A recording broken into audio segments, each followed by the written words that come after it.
Қазақша рецепттерге арналған менің арнама қош келдіңіздер. Маған лайк басып, комментарий қалдыра отырыңыздар. Мен бүгін сіздермен осындай чупа-чуп самсасымен рецептісімен бөлісетін боламын. Тауық пен сырдан жасалатын керемет дәмді самса. Ол үшін ыдысыма ұнымды електен өткізіп аламын да. Осылай үстіне сары майды салып, мен әбден араластырдым. Егер сіздердің сары майларыңыз мұздатқышта қатып тұрған болатын болса, теркінің ірі көзінен өткізіп, үстіп әбден араластырып алсаңыздар болады. Содан кейін әбден араласқан ұны мен сары майымның үстіне мен қаймақ салдым. Құрамдарының бәрі астында комментарийде жазылады, қараңыздар. Қаймақ, бір жұмыртқамды салып,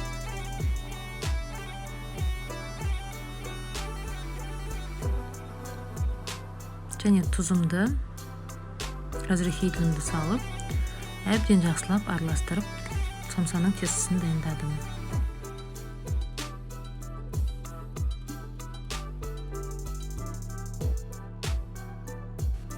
Міне менің тестім дайын болды. Мен тестімді қойып, қайта начинка жасауға кірісемін. Ол үшін осылай тауық етін, сырымды және бір пиязымды аламын.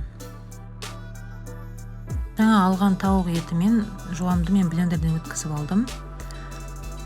Массировкадан өткізіп алсаңыздар да болады.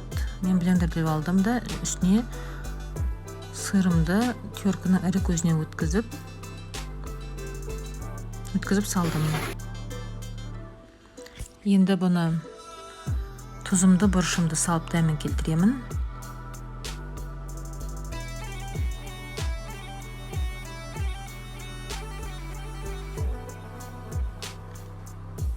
Енді осы начинкамды әбден жақсылап араластырамын.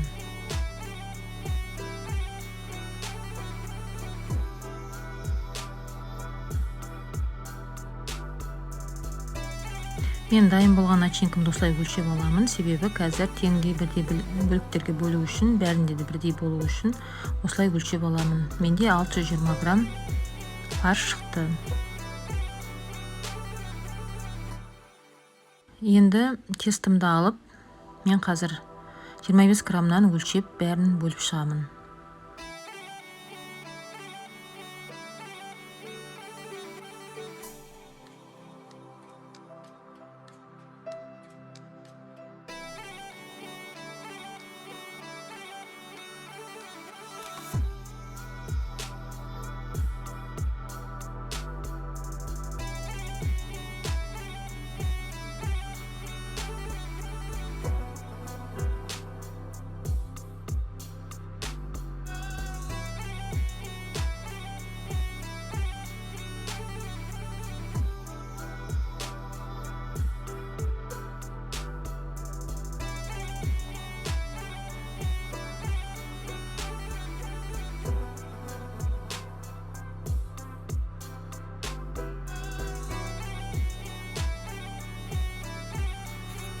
Енді қазір самсамды жасаймыз. Мен сіздерге қазір жасап көрсетемін. Осылай тестіні тоқтаумен жазып алып, мен жаңа 620 грамм фаршымды 25-ке бөлгенде 24 граммнан келетін болды.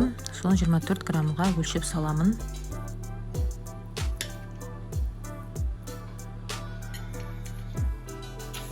Енді жаңа палочкамызды, соломкамызды алып, оның дәл ортасына 2-ке бөлеміз де, осылай ортасына, фарштың дәл ортасына қадап, жан-жағын сол соломкаға қарай жабыстырып осылай бүктейміз. Формасын чупа-чупстың формасына келтіреміз. Міне осындай самса шығады. Мен қазір барлық самсаларымды осылай жасап шығамын.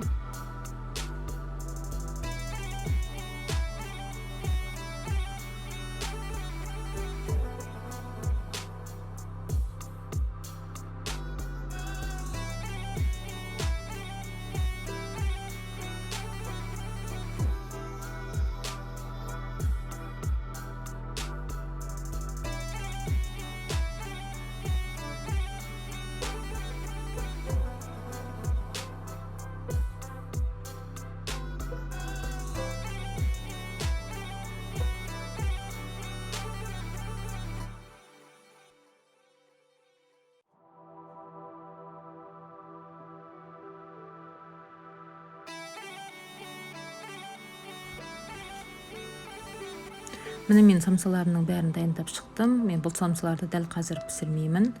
Мен әзірше бұны полуфабрикат қылып сақтаймын. Міне мен осылай сковородкіме, табаға, батмосқа, кез келгеннің үстіне пергамент төсеймін де, осыларды бір-біріне қатты тақалмайтындай қылып жинап шығамын.